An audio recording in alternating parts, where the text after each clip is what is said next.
Hello, today we are here with an unboxing of the JBL Party Box 100. Sorry there's no audio in the video. I had screwed up the audio while making the video, but I'm doing my best to talk over the video and maybe give you a little insight on what the speaker is like for me. And honestly, the unboxing, it was a bit sketchy. I was a bit confused at the beginning, but so far the speaker is pretty good. I really like the way it sounds. It's very different from anything I've ever heard so far, and I could say this is the first good sounding speaker that I've had personally owned, in my opinion. And there's more out there of the line, like the 300 and the 1000. I'm pretty sure those are better, but for affordability and valuableness of the object, I think it was a pretty good still. Because normally you would find these for 300, maybe 400 or more. I found mines for 2 something, and it wasn't a bad deal.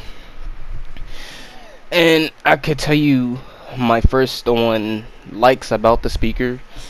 I like its light feature and the fact that if you really wanted to, you could use a mic with it or a guitar or whatever you wanted to amplify through it. That's one of the things I like about this speaker so far. I also like the dual tweeter and dual subwoofer factor of the speaker, and not gonna lie, this is one of my first ported on speakers, so the sound quality to me from the other JBL lineup that I've had, which was the Extreme 2 and the Charge 3, which the Charge 3 was my first speaker, so I really didn't know, you know, what a good JBL speaker was until I had got the Party Box 100, or I could say even the Extreme 2. But another aspect I like of the Party Box 100 is its light feature. You have the 3 different light features. One that's a pulse, one that's I think like a flash and all of that. I like the factor that you can turn the like little strobe lights on and off by holding the light button. That's a nice little factor about it.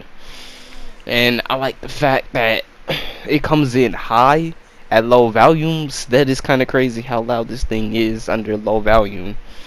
That's another factor I do like about it.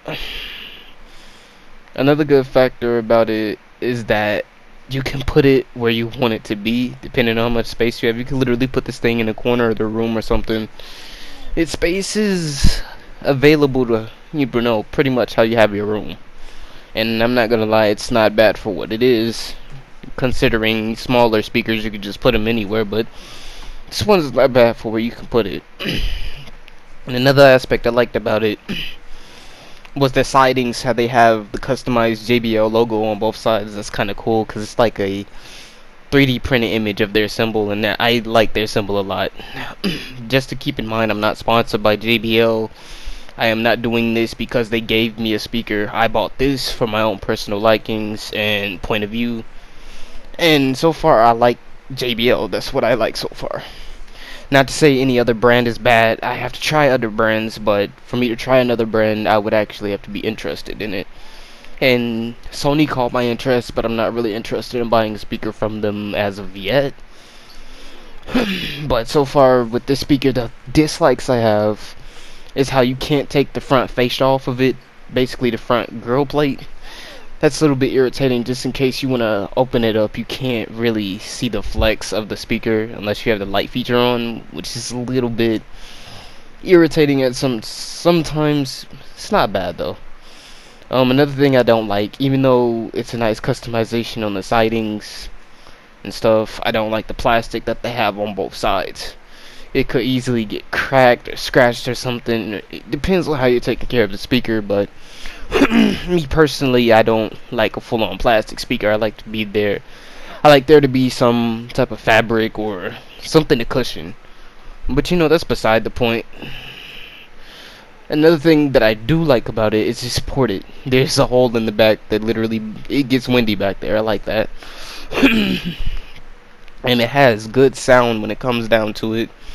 The dual tweeters make the sound clarity out of this world, in my opinion. I've never really heard a speaker that sounded that good while pumping bass through it.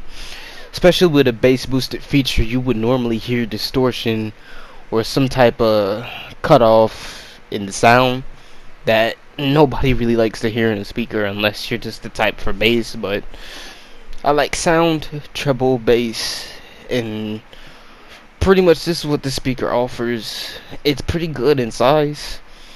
Its weight is a bit, it's hard to carry it, move it around and all of that, but you would expect that from a speaker this size. It's not like your other small ones like the Extreme 2 or even Charge 3. Or I'm even going to go down the line and say Flip 5, Pulse 3, whatever you want to say, whatever you have.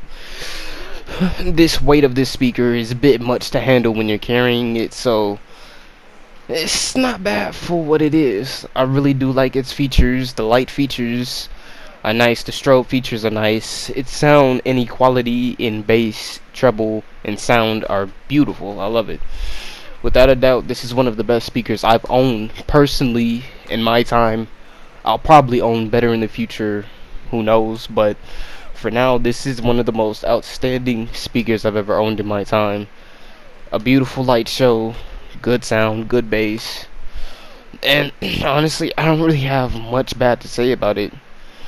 It's one of those things that you either get it because you like it, or you don't get it because you don't like it. But honestly, I like every bit of aspect of what it can do. I've had no problems with it as of now. Don't think I ever will. And yeah, this is just a good speaker.